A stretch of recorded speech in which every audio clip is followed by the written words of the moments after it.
On the third day, there was a wedding in Cana of Galilee, and the mother of Jesus was there. Jesus and his disciples had also been invited to the wedding. When the wine gave out, the mother of Jesus said to him, "They have no wine."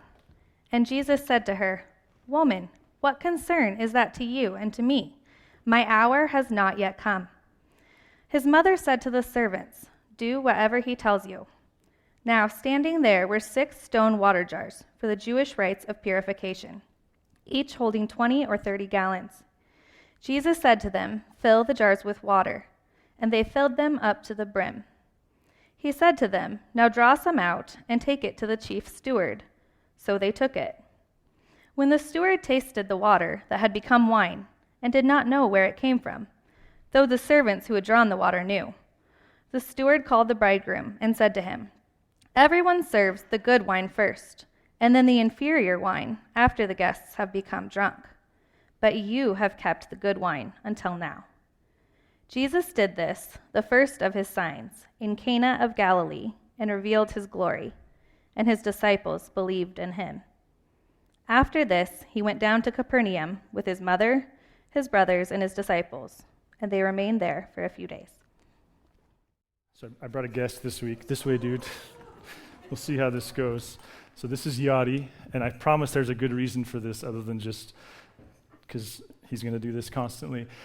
So last week you got to meet my wife, Teresa, and if you don't know her, well then I hope that was a good experience. I thought this week you should meet Yadi. Actually, I think there's some stories here that we can wrap all this together, and in particular, now that you've heard Teresa, you've maybe got a sense for, she's a labor and delivery nurse, which means she deals with a humanity in a certain time of their life and sees some of the dark sides of just some of the ways that we hurt one another around sex. And then she also is very direct, because a couple weeks ago she translated for her dad, if you were here, and so she did the interpreting. So I'm hoping that you can then use all of that to understand this. When the boys were super little, they were headed to the ski hill, and my youngest has wanted a dog since he could talk. We had 3 boys. Teresa grew up with dogs, wasn't particularly fond of them. I did not grow up with dogs. My thing was like, it's hard enough to keep paint on the trim and doors on the hinges with 3 boys. We don't need a dog. And there was this moment they were driving to the ski hill. I think they were probably all still in elementary school. And one of them said, "Hey, when I get older," my youngest said, "when I get older, I'm going to have 1 boy and 1 girl." And Teresa saw that as an opportunity to do sex education with the children, because she sees the dark side of when this is done poorly, and so she launched into this long expose as to why, as humans, you don't have control over the gender of your babies. And one of our friends, Steve, has always said, I'm pretty sure your boys educated all of Central School when they were in elementary school because they had all the facts really early in life. And so after she finished what I'm sure was a very good lecture, he said, "I was talking about dogs, Mom." So 6 years ago, the conversation again kicked up. You're doing good, Yuds. Good job. 6 years ago, the conversation once again kicked up. Go ahead, you can be seated. Sorry, I shouldn't have bugged you. About getting a dog. And this time we were like, no, we can't get a dog because if we were going to get a dog, it would need to be one of those that doesn't shed, like a golden doodle, and those are so expensive. We're not doing that. And then the conversation was, yeah, but I really want a Bernedoodle. And we're like, those are too big. They're like 70 pounds. We're not getting a Bernedoodle. If we get a dog, it's going to be a golden doodle that's going to be like 40 pounds. And we're just like, we're not going to spend a couple grand on that. And that night when Teresa was upstairs, they all share one giant bedroom, and she was just saying goodnight. He pulled out $350-some of cash. I don't think he robbed a bank. He's just a good saver. And in ways that, you only can when you're in elementary school, said to Teresa, well, if I gave this to get a dog, could I get a dog? The next day, and I'm not kidding, the next day he went to school, and the teacher covered the table as you do before an art project with newspapers, and they were going to do an art project. And he looked down, and there in the classifieds was an ad for golden doodles, $900, which is still an insane amount of money, but cheap by golden doodle standards. And so he started to beg his teacher, can I cut that out and take it home? And as I recall, there was some it's 3 weeks old. There's no way that's not going to do anything, but sure, okay. And when he got home, again, Teresa being the parent that she is, she goes, well, there's a phone number on it. Call it. See what happens. So he called up, and what he learned was that actually that ad was old, and that litter of puppies was gone, but the woman in town, she had 2 females, and she bred one and didn't think that it took. I didn't ask questions. And so then a few weeks later, she bred the other one, and apparently that did took. I also didn't ask questions about that. But she's like, so I've got another litter that I'm just getting ready to advertise for, and there's only one accounted for, so come on out. And the next day we were out there, and again we were like, but it's got to be like 50 pounds. And she's like, the dad's 70, the mom's 50, it's going to be in that range. And I remember like digging through the puppies, the lady was like, oh yeah, I can feel his bones. He's small boned. He's going to be real small. So, I think he's 110. But here's the question I want to ask, and for me, as I was reflecting on this week, I thought, maybe we can create a visual. Good job, Jens. Is this question? Go ahead to the next slide. What do you believe about God's providence? It can be a very uncomfortable topic, especially if you grew up in a home or in a church environment where that card was just played uncomfortably fast. It can be also very difficult if you've suffered, or even more so. There's now research coming out around saying that, we do better with God when we suffer, but vicariously we struggle when others suffer. In other words, most crises of faith around suffering aren't yours, it's someone close to you. Maybe that's the conversation for you. But what do you believe about God's providence? And by God's providence, nice work. What I mean here is, where God's providence differentiates itself from God's sovereignty is providence is personal. Providence suggests that this God doesn't just generally care, but he cares for you. Providence suggests that this God provides protection for those that are his. And it reminds me a little bit, C.S. Lewis in Mere Christianity talks about part of what's hard for us to understand around prayer is how could God be personal to 7 billion people? And what he points out is that what we tend to do is we think of time with a beginning, and he just said if you were to take a piece of paper and put a line and you'd put the beginning over here or the past over here and the future over here, we struggle to understand God's personalness because we struggle to understand time and how God could actually be present to all people all the time. What he points out is God's nowhere on that timeline, that God actually is the sheet of paper, that time is outside of God. And so when I ask this question, what do you believe about God's providence? I'm trying to ask this question of, to what extent, not just do you intellectually believe or disbelieve it, but to what extent do you see it as a resource, emotional resource, intellectual resource, this guiding thing that gets us through life. And where I think it's appropriate to bring it up this morning is I actually think that's what's going on in John 2. Now, there's other things around ceremonial stuff that we'll get into next week when we do the second half into chapter 2, but there's this other narrative here. Just by way of review, Jesus, he's put together a few disciples, he heads off with them. The first place they seem to go, or at least the first place John tells us about, is this city called Cana. There's a wedding there. And in this culture, as you might imagine, where you didn't have the luxury of celebrating all the time, weddings are a big deal. They could last as long as 7 days. The host is obligated to provide especially the wine for the entire festival.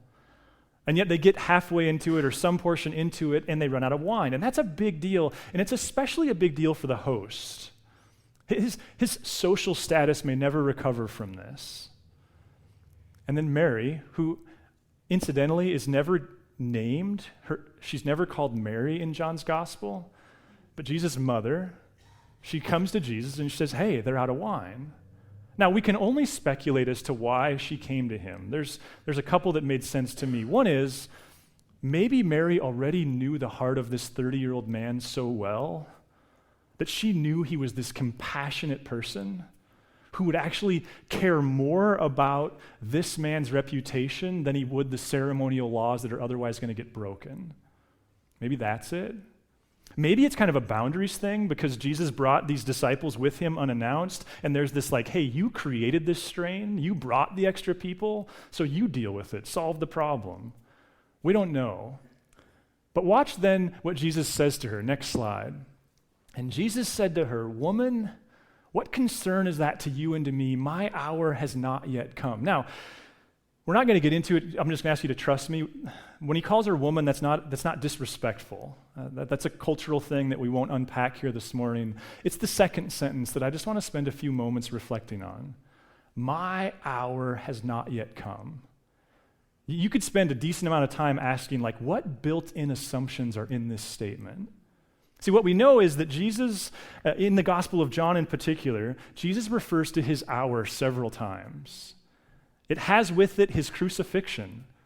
He's pointing rather ominously to this point that John's audience reading in AD 90 or 95, sometime in that decade, they would have known about this. He's pointing to the point of his crucifixion. And part of the intent is Jesus was not a victim.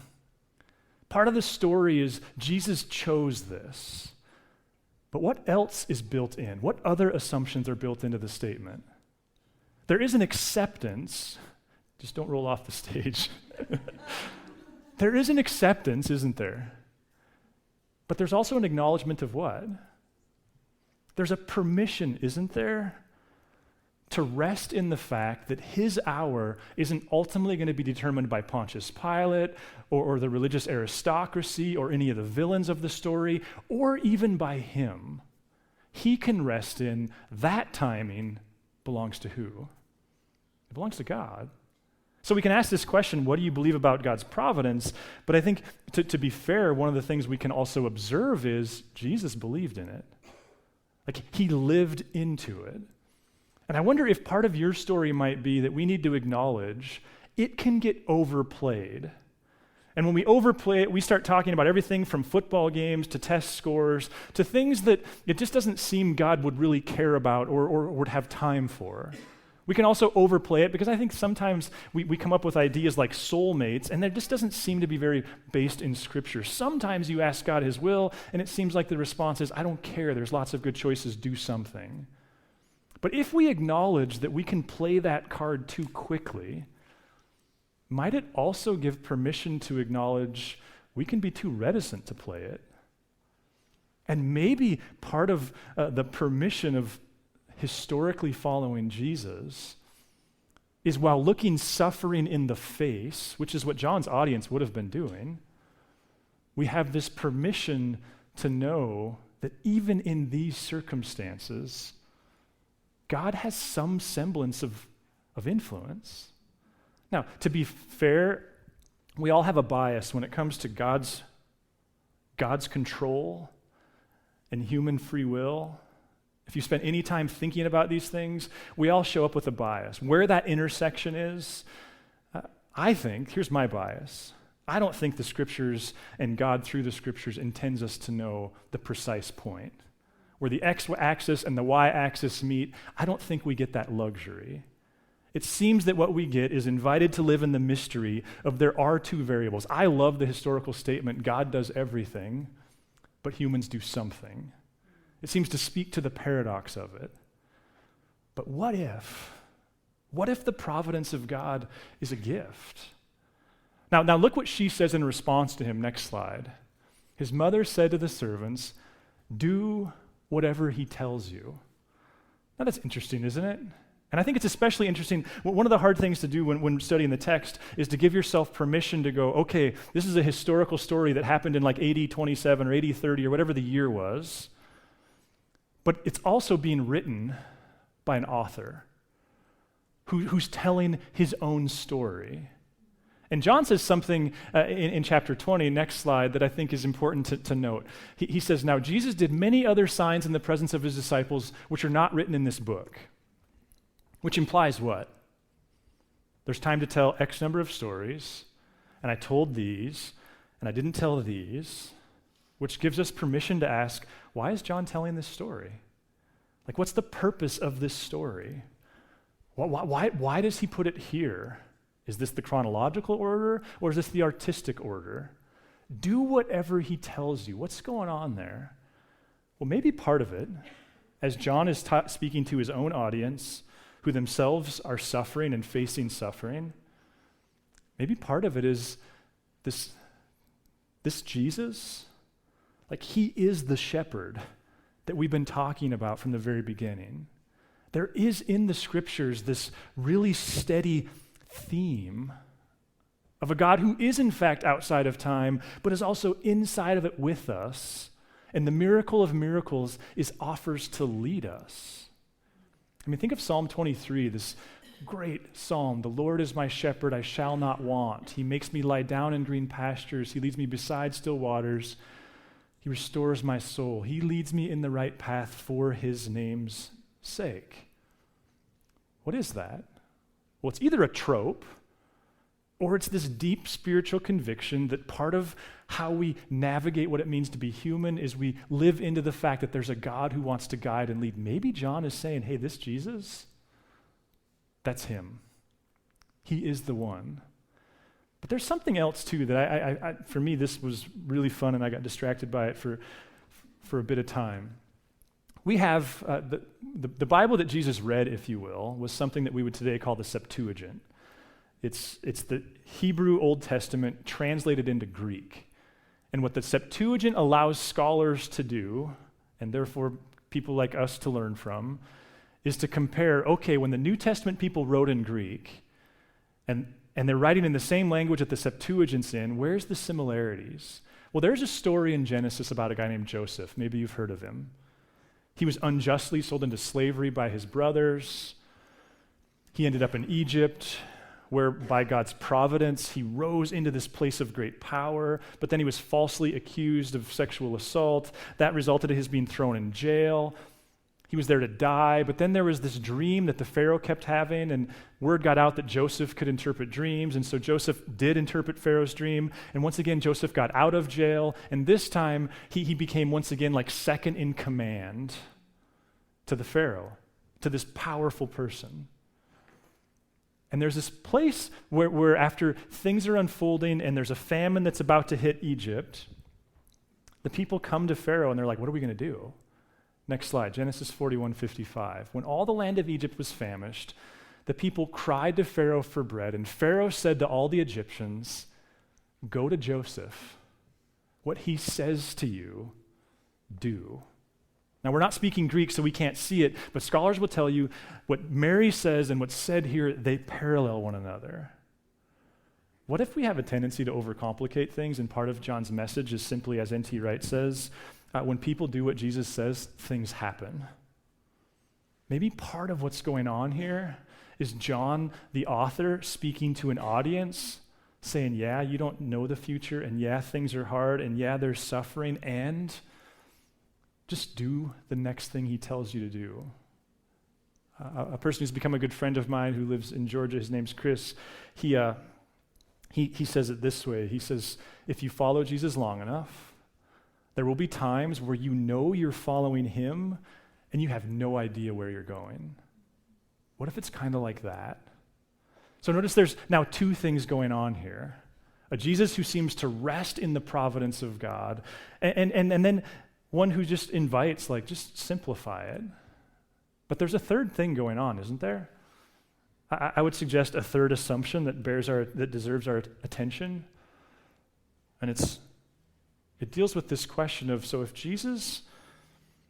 if part of how he puts together what it means to be human is to rest in God's providence, he repeatedly is talking about my job is to do his will, and let's be honest, like, that's not always easy to know what that is. And if it, to the extent that it is easy, it's just like do whatever he tells you next. There's still a third piece. And I wonder if the third piece doesn't have something to do with Jesus operates on no assumption that the providence of God for him will protect him and shelter him and guard him from any future suffering. And that seems to be, for me, the paradox.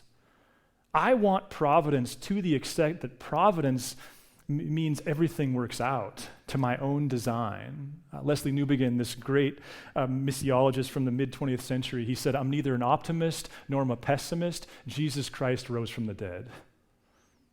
It's this way of looking forward that's built upon something else entirely.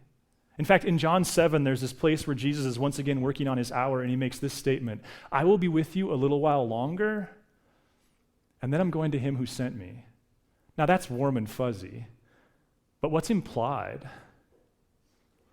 We could say parenthetically, the Son of God has to die by way of death I'm going to the Father. I guess here's the way I think genuinely thought and prayed for you this week is some of you, I just, in a room this size, some of you are just stuck on the X and the Y axis. And my hope, my prayer genuinely has been that if nothing else, what you identify is your spiritual progress has been stunted because there's this thing that you've not dealt with. And it's this intersection of God's control and human free will and the justice of all of that. And my intention isn't to solve that problem for you, but maybe for you, the action step this morning is you've got work to do. Maybe you need to go make contact with a spiritual director. I can help you with that. Maybe you need to meet with someone from the staff, just a good friend who's centered in Christ. Like my friend Bob, who I do spiritual direction with, he's a retired Navy chaplain, and he said to me this week, he said, Adam, part of what spiritual direction does is it just gives you as a human the opportunity to say something out loud. And there's this weird thing that happens spiritually that when we say something out loud to another human, like that's actually sometimes the moment where the Holy Spirit kind of reveals what it is that you're trying to make sense of. Maybe for you it's making contact with a therapist, but somehow you've probably heard that there's these ideas around if there's trauma that happens and someone doesn't work through them, like your growth stunts from that point. Maybe spiritually you're stunted and have been for years or decades because this is for you the trigger spot. And would you be willing to spend the next months, years doing the work of getting through that? For others of you, my sense would be that there's something very specific that God has very specifically said, do this, and you're doing that internal rationalization thing, and maybe it's been going on for months now, you're just not doing it. And my hope would be that maybe this morning would just give you the encouragement to just do it. That the tricky thing, and we've all experienced this, is rarely does God give us the next 5 things. It's usually just the next thing. Maybe you just needed to hear this, like, whatever he's saying, go do that. Others of you are looking in the face of suffering in ways that I suppose we all will eventually, but for you it's more real. There's a divorce that's ending. There's a business that's failing. There's a diagnosis that's not going away. And I wonder if part of the invitation here is just this reminder that like the cross is a part of every story. And yet there's also in Psalm 23 a part that's often missed, and I don't know if we have that, Bob, but remember that the other beautiful part of that psalm is, even though I walk through the darkest valley, I'll fear no evil, because you're with me. Your rod and your staff, they comfort me. And the great, remarkable, beautiful thing about Jesus, Messiah, in my mind, is he's not asking you to do something that he himself didn't do. And some of you, you're here because you're trying to sort out what you believe in the most metaphysical, spiritual sense, and we're just thrilled that you're here. And if there's anything we can do to help you, we would love to do that. But for you, it's this introductory idea of what do you do with the notion that there's a God who's so personal, that he can be equally personal to every person on the planet throughout human history. And that to you might seem like a leap, and that's appropriate. It's called faith. And if there's anything we can do to help you in that as well. And as you work through it this morning, we're going to give you a chance to take communion. And I'm reminded again this week, communion doesn't always have to be this very kind of downtrodden thing, that especially for the first couple hundred years, it was a celebration. And part of what we're inviting you to do here is just like make it all physical. That the invitation to be Christian is to be crucified with. And then the great claim of Jesus is this isn't just a philosophical idea, it's that the life of God takes up residence in you and lives through you. Thanks for listening. If you'd like to learn more about Narrate Church, find us online at narratechurch.org or look us up on Facebook or Instagram.